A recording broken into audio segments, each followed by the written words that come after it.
నమస్తే, welcome to yo-yo TV. Andhra Pradesh రాష్ట్రంలో ఉన్న యంగ్ పొలిటీషియన్లలో నారా లోకేష్ ఒకరు. తడబడుతూ తప్పులు మాట్లాడే స్థాయి నుంచి నేటి తరం రాజకీయ నాయకులకు రోల్ మోడల్గా నిలిచారు.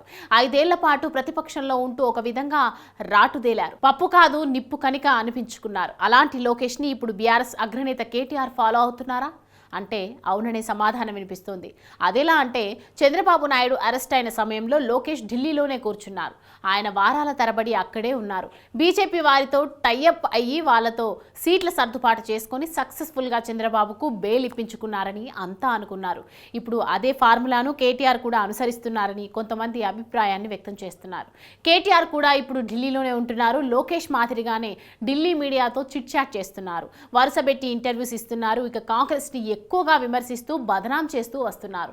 దాంతో బీజేపీ కవిత విషయంలో ఏమైనా సానుకూలతతో వ్యవహరిస్తుందని కేటీఆర్ ఆరాటపడుతున్నారు. అయితే గతంలో లోకేష్ ఢిల్లీ వెళ్లిన సందర్భం వేరు, ఆనాటి రాజకీయం వేరు. అప్పుడు ఎన్నికల దగ్గరలో ఉన్నాయి. పైగా ఏపీలో బీజేపీకి అవసరం చాలా ఉంది.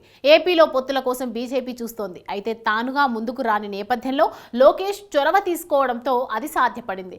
ఇప్పుడు ఎటూ ఎన్నికలు లేవు. పైగా బీఆర్ఎస్ ని కోరి నెత్తిన పెట్టుకుంటే అది కాంగ్రెస్ కి నెత్తిన పాలు పోసినట్లే అన్న చర్చ కూడా కమలనాథుల్లో ఉంది. బీఆర్ఎస్ ని అలా వదిలేస్తే మరింతగా వీక్ అయ్యి తెలంగాణలో ఉనికి పోరాటం చేస్తూ ఉంటుందని, అది బీజేపీకి అడ్వాంటేజ్ అని కూడా లెక్కలు ఉన్నాయి. బీఆర్ఎస్ కి పోని లోక్సభలో ఎంపీలు ఒక్కరైనా ఉన్నా ఇప్పుడు కీలకమైన సమయంలో బీజేపీకి అక్కర తీర్చేందుకు ఉపయోగించుకుంటారు.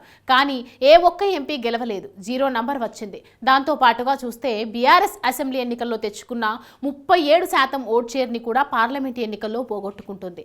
17% బీఆర్ఎస్ పడిపోతే ఆ 20% ఓటు బ్యాంకు బీజేపీకి బదిలీ అయింది. ఈ ఫార్ములా ఏదో బాగుందని, ఎన్నికల్లో ఓట్లు సీట్లు పెంచుకున్నా బీజేపీకి తెలిసి ఇప్పుడు బీఆర్ఎస్ బలం పెంచుతారు అనుకుంటే మాత్రం అంతకంటే రాజకీయ పొరపాటు వేరొకటి ఉండదని అంటున్నారు.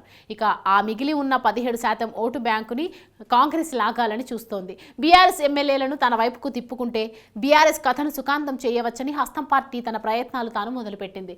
ఇంతలా తెలంగాణ రాజకీయ ముఖ చిత్రం స్పష్టంగా ఉంటే కేటీఆర్ ఢిల్లీలో బీజేపీ సానుకూలత కోసం చేసే ప్రయత్నాలు ఏ మేరకు ఫలిస్తాయనే ప్రశ్న వ్యక్తమవుతోంది.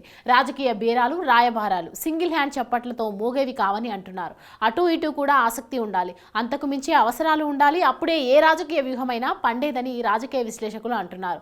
సో కేటీఆర్ ఢిల్లీ భేటీలు, ఇంటర్వ్యూలు బీజేపీ ప్రసన్నం కోసం చేసే తపస్సులు ఫలిస్తాయా అంటే వెయిట్ అండ్ సీ.